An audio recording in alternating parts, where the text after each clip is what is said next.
Here are the warm-ups for April 16th. So we're going to write each of these decimals as a fraction, and because they can be written as fractions, they also are rational numbers. So the first one, I've already put a 1 and a 0, 0 below these digits to show you that the fraction could just be 54 over 100.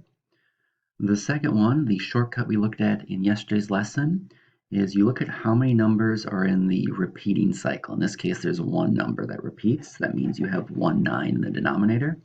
And because it's just a 4, you put 4 as the numerator. If you were to check that by taking 4 divided by 9, because again, this fraction line means to divide, we would get 0.4 repeating. And the third one, we have 3 digits in the cycle, so 0, 1, 4, 0, 1, 4, 0, 1, 4. That means we have 3 9s in the denominator. And if I look at what numbers are repeating, I don't need to put the 0 because it comes in front.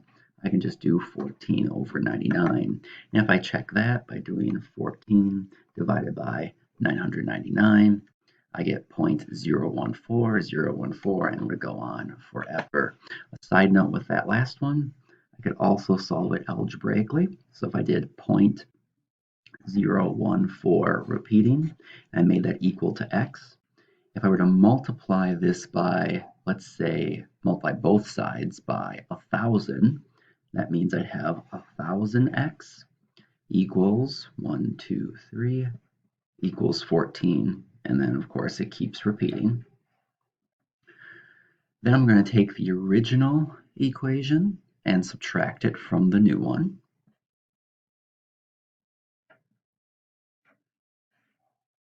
And when I subtract that, 1,000 minus 1x is 999 x's. 14.014 minus 0.014, those cancel out because they're exactly the same forever. And if I were to solve for x, the last step, of course, is to divide by how many x's there are. So you divide by 999, and amazingly, we get the exact same thing. So the shortcut we looked at yesterday can also be done algebraically. Problem 2.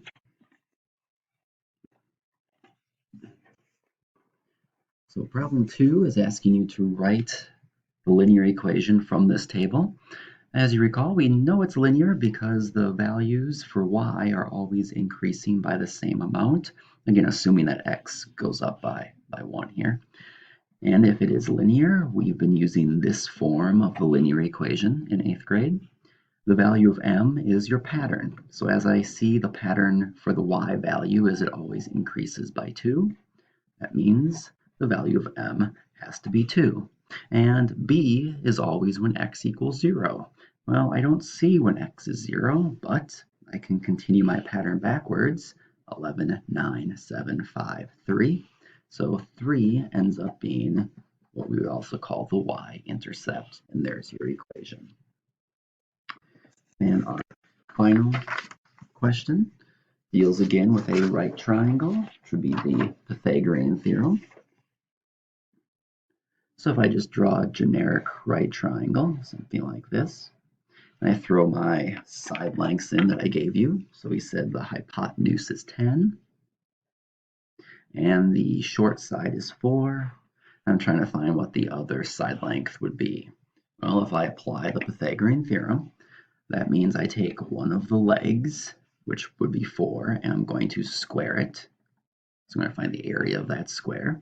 And of course, 4 times 4 is 16. You add it to the other leg squared, that would be this one. Of course, I don't know how long that is yet, so right now that's just a big question mark. And it equals the hypotenuse squared. So the hypotenuse here is 10, which means the area of the square would be 100. So I'm thinking 16 plus what is 100? So you just solve by taking 100 minus 16. So I go 100 minus 16, and I get 84. Keep that over here. That means 84 is the area of this missing square. But I didn't ask for the area of the square, I asked for how long the side length is. And that's where we have to use the square root, because 84 is really legs squared. So to get the leg, you have to take the square root of both sides. So the leg, which is going to be this side length, is going to equal the square root of 84. And that is your answer. If you want to estimate it as a decimal, you just take 84, hit the square root button, and it's about 9.16 or so. And those are your warm-up problems.